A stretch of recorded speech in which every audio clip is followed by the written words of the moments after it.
I did. I asked her if I could keep my boots from A New Hope, but only the bottom part, not the leggings that wrapped up. I kept the Stormtrooper helmet that I rescued the princess in.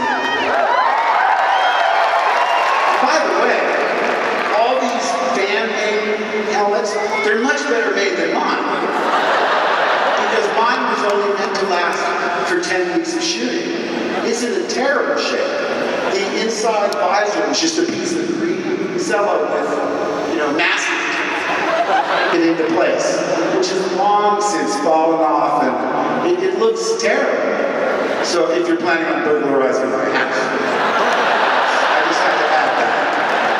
Yes. Right over here. Yeah. I better go with the microphone. Mark?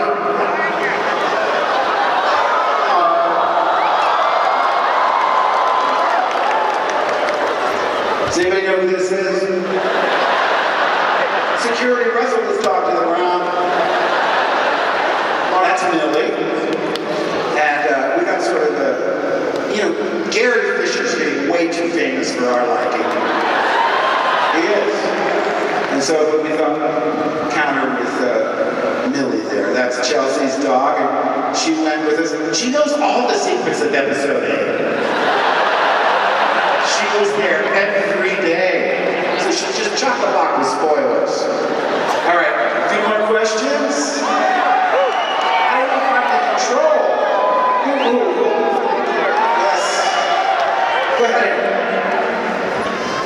Mark, you've made some of the most exceptional, awesome, snarky comments on some of the autographs that you've done for fans.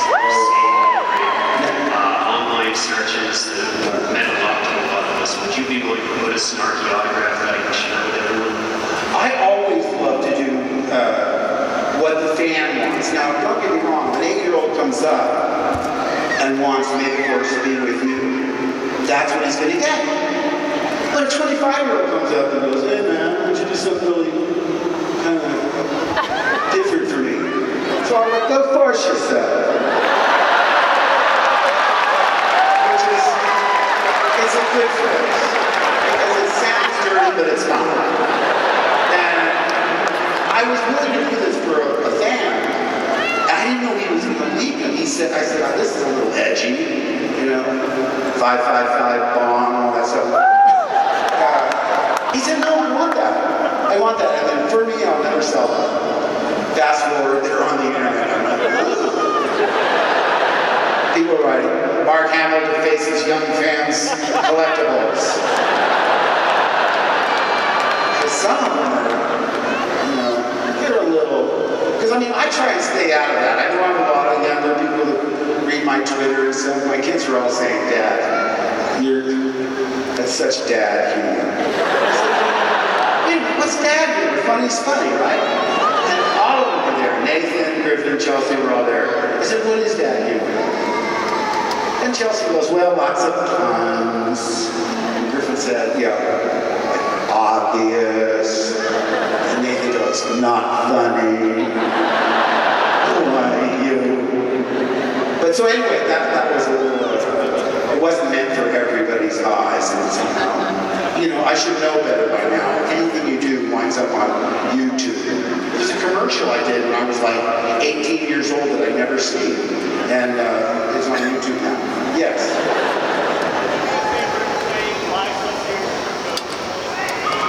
Why so serious?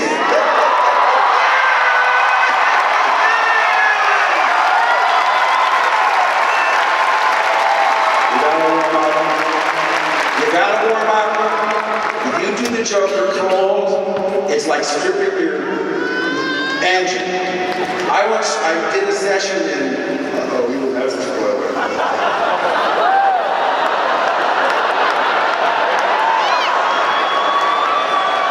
I think I'm authorized to tell you I'm in episode 8. But no, I did a session for Joker in England, and I thought I warmed up a little in the shower, but I was wrecked. The next 3 days I had a really worse voice.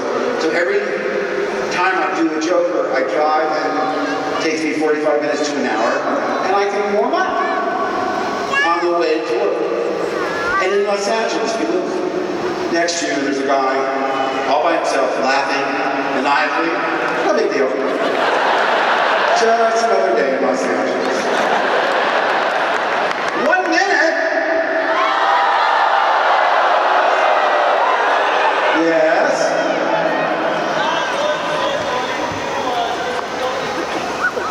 How was it when I did the filming? How hot? Well, I have to tell you, when we were doing Empire Strikes Back with the carbon freeze chamber, the way they simulated the carbon freeze effects, steam! Steam!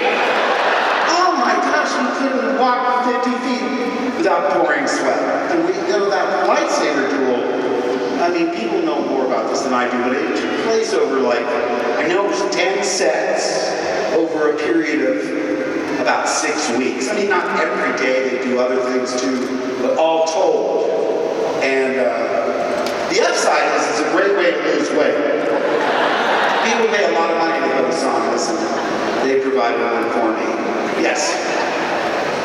How has your perception of Luke Skywalker as Billy film compared to what we see on screen? Well, Luke to me is the only character who really fundamentally changes in the three. I mean, you can argue with me and probably see more than I am.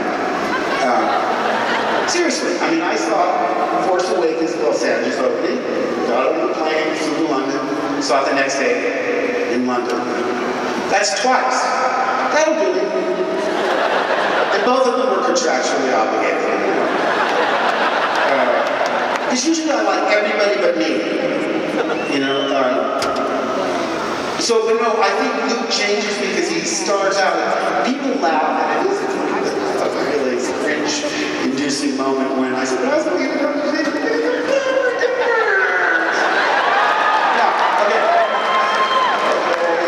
all laugh, princess is your sister, okay. I specifically chose to make him as whiny and babyish as I could at that moment so that I would have a trajectory. You know, we didn't know we were going to make Empire and Jedi. We were going to make 3 films and the first one was successful. So I said, if I'm going to wind up at the end of this journey blowing up the Death Star, you got to make it really like he's a kid, a little kid at the beginning so he has somewhere to go. And then it just progressed from there. Oh,